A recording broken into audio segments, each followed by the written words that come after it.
جو حریت کا استعارہ ہے بنگلہ دیش کے اندر جو اس وقت حالات ہیں ان کو لے کے، اور ساتھ ہی ہندوستان 7 سسٹرز سے ہاتھ دھونے جا رہا ہے، یہ بھی نصیر الدین صاحب نے ہمیں بتایا. اور اس کے ساتھ جو اقوام متحدہ کی رپورٹ ہے اس میں ہندوستان مکمل چاروں شانے چت ہو گیا، کسی سوال کا جواب نہیں ہے. پھر ماہرین نے وہ رپورٹ شائع کی، اور پاکستان کی یہ بہت بڑی جیت ہے عالمی سطح پر اور ہماری لیڈرشپ کی کاوشوں کا نتیجہ ہے. انہی امور کو لے کے آگے چلتے ہیں.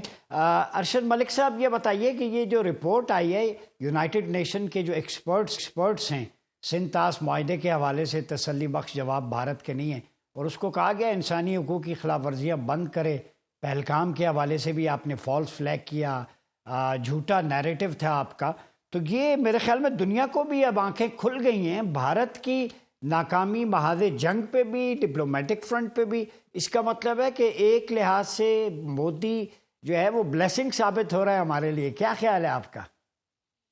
دیکھیں، 2-3 باتیں کو آپ ذہن میں رکھیں. سب سے پہلے جو ہندوستان کی جارحیت ہے اور جارحی عزائم ہیں وہ آسٹریلیا کے بونڈی بیچ سے شروع ہو کے، کینیڈا میں سکھوں کی کلنگ سے لے کے، قطر کی آبدوزوں میں جاسوسی کے واقعات سے لے کے، امریکا میں جو اس کی حرکتیں ہیں، وہ ساری دنیا میں آشکارا ہے. بٹ ایک ہیجمونک سٹیٹ ہونے کی وجہ سے، ایک اکانومی ہونے کی وجہ سے اس کا ایک رکھ رکھاؤ تھا.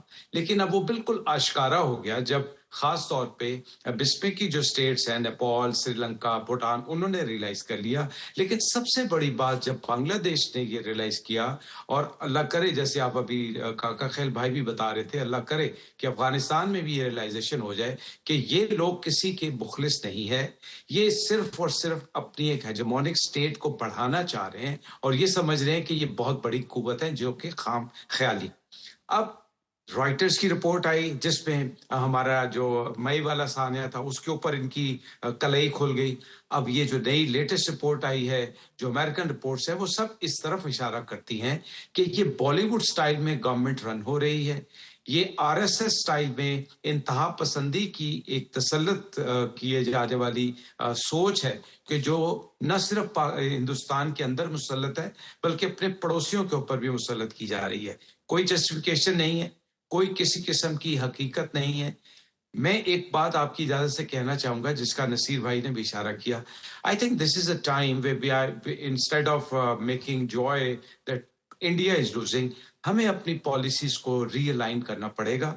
ہمیں ثقافتی محاذ پہ، سیاسی محاذ پہ، مالی محاذ پہ بنگلہ دیش اور اپنے دوسرے ہمسایوں کے ساتھ پینیٹریشن کا سوچنا پڑے گا.